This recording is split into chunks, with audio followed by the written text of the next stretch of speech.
Today on Cooking with Miranda, we are using my new little baking dish with lid, and we are making pear cobbler because we got gifted like mega bags of pears, and I'm cutting all the dead parts off because yes, there are dead parts.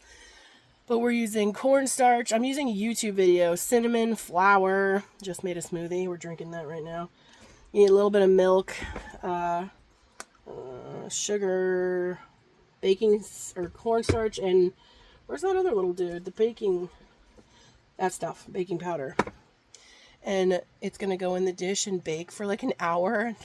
We always use the this air fryer, like convection oven, toaster, roaster, rotisserie little dude. and nothing ever takes an hour, so this is gonna be interesting. But we're gonna smell it, and it's gonna be delicious. And I love it when you smell baked cinnamon. So okay, let me get all this done now. Okay, I've mixed 2 tablespoons of sugar, 2 tablespoons of cinnamon, and 2 tablespoons of cornstarch, and 1/4 cup of water. The cinnamon is to what your taste is. I just kind of went all over that place. They're supposed to be peeled, but I've had baked pear stuff without peeling these pears, but they're too soft. You can see that they're really soft. I let them sit a little too long, but it's still food and worth using, so we're good. Okay, so you're supposed to take a stick of butter and melt it into a regular sized glass sheet pan, and I would be using this small one like a dork.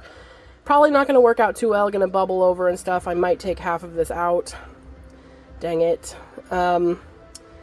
But you melt a stick of butter on 350 in the oven, preheating while you're doing all of this. Then you put the wet mixture on.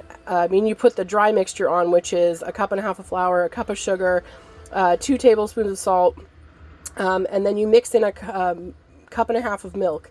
And then you pour that on top of the butter mixture now that the butter mixture is all melted. Then you spoon on your apples, and you can see the butter gathering around the outside and everything.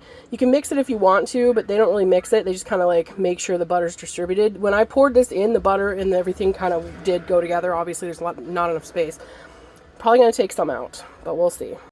Okay, I took half out because I feel like it's going to blurb over because my toaster oven is sitting on a makeshift stove that we've never used, and the back legs of it are actually off that stove. So this is tilted a little bit because we were doing a built-in.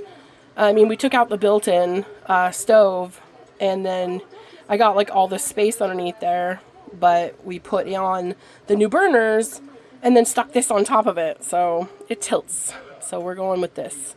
350 for an hour. Here we go. I got half in here too. Okay, I could barely take this out of the oven before he like scarfed it. I dished him a bowl and me a bowl. This is so good. This is so good. You need to make this. This is pear cobbler on YouTube. Oh my god. This other batch to bake. Okay, I don't know what peach cobbler is supposed to be like, but this stuff resembles more of a bread pudding. This is the cakey bit on the end, and then there's the pears and all the little glaze bit. It's more like, it's sticky bread. It's delicious with pears. You're gonna love it. Okay, again, before I could get to it, after I took it out and let it cool, the bites had been taken. This is the one that is thinner because I took some out of that one to make sure it didn't bubble over. It is so good thin. This is so chewy and like, listen, it's like, oh, bread pudding. I don't even know what to say. It's so nice. There's like a crust on top. It's like glazed, like a caramelized crust on top. It is 2 ways to make it, people. Deep dish or thin. Either way, you're just having the best time.